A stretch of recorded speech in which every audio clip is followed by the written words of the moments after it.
Hi friends, tasty പോട്ട്സിൻ്റെ പുതിയൊരു വീഡിയോയിലേക്ക് എല്ലാ കൂട്ടുകാർക്കും സ്വാഗതം. ഇന്ന് നമുക്ക് ചേനപ്പൂവ് തോരൻ ഉണ്ടാക്കുന്നത് എങ്ങനെയെന്ന് നോക്കാം.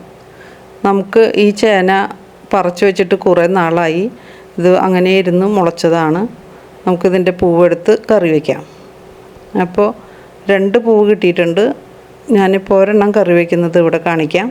നമുക്കിതിനെ നന്നായി കഴുകി വൃത്തിയാക്കി എടുക്കാം. ഇതിൻ്റെ കടഭാഗം ഞാൻ മാറ്റി വെച്ചിട്ടുണ്ട്. ഇനി ഇതിൻ്റെ ഓരോ പാർട്ടായി എടുത്ത് കുരുകുരാന്നിന് അരിഞ്ഞെടുക്കാം. നല്ല പോഷക ഗുണമുള്ള ഒരു ഐറ്റമാണ് നമ്മളുടെ ചേനപ്പൂവ്. പക്ഷേ ഇത് കറക്റ്റ് പാകത്തിന് എടുത്തില്ലെങ്കിൽ ഭയങ്കര നാറ്റം ഉണ്ടാകുന്ന ഒരു വസ്തു കൂടിയാണ്. അതുകൊണ്ട് അതിൻ്റെ കറക്റ്റ് ആ പാകത്തിൽ എടുക്കണം. അപ്പോഴാണ് അതിന് ടേസ്റ്റും അതിൻ്റെ ഗുണവും നമുക്ക് ലഭിക്കുകയുള്ളൂ. നമുക്കിത് നന്നായി അരിഞ്ഞെടുക്കാം.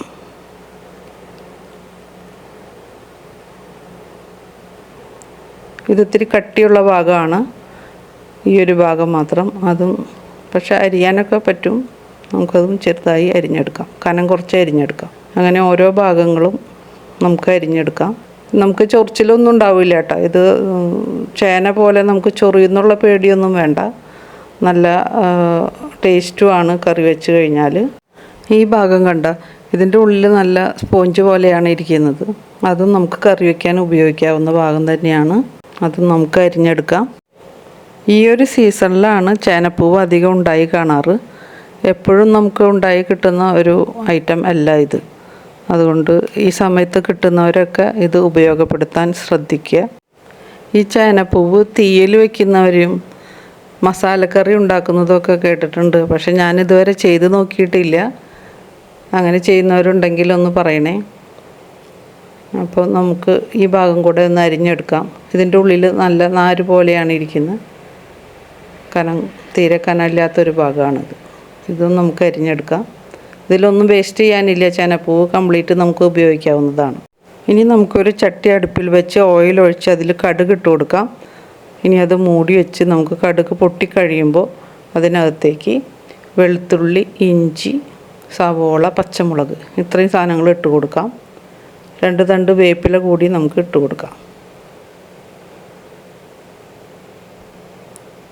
ഇത് നന്നായി വഴന്ന് വരുമ്പോൾ നമുക്ക് മഞ്ഞൾപ്പൊടിയും മുളക് പൊടി അല്ലെങ്കിൽ ചില്ലി ഫ്ലേക്സ്, ഞാനിവിടെ ചില്ലി ഫ്ലേക്സാണ് ഇട്ടിരിക്കുന്നത്. അത് മൂത്ത് വരുമ്പോൾ നമുക്ക് അരിഞ്ഞു വെച്ച ചേനപ്പൂവിന് ഇട്ട് കൊടുത്ത് ആവശ്യത്തിന് ഉപ്പും കൂടെ ഇട്ട് നന്നായി മിക്സ് ചെയ്തെടുക്കാം.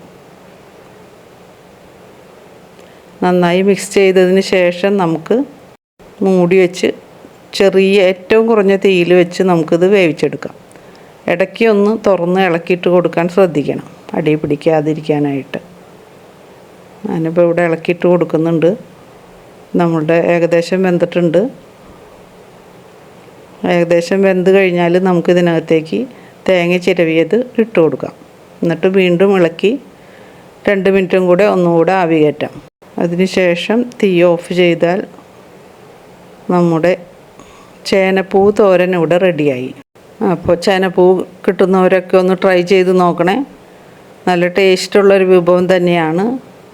അപ്പോൾ നമ്മുടെ പറമ്പുകളിലൊക്കെ ചേന പണ്ട് നട്ടിരുന്നവർക്കൊക്കെ ഇതുപോലെ മുളച്ച് കിട്ടാൻ സാധ്യതയുണ്ട്, പൂവായിട്ട് കിട്ടാൻ സാധ്യതയുണ്ട്. അപ്പോൾ അവരൊക്കെ ഈ പുതുമഴ പെയ്യുമ്പോൾ എല്ലാവരും ഒന്ന് ട്രൈ ചെയ്ത് നോക്കുക. അപ്പോൾ അത്രയേ ഉള്ളൂ ഇന്നത്തെ വീഡിയോ. ചാനൽ സബ്സ്ക്രൈബ് ചെയ്യാതെ കാണുന്നവരൊന്ന് സബ്സ്ക്രൈബ് ചെയ്തേക്കണേ. ലൈക്ക് ചെയ്യാനും കമൻറ്റ് ചെയ്യാനും മറക്കല്ലേ. Thank you for watching.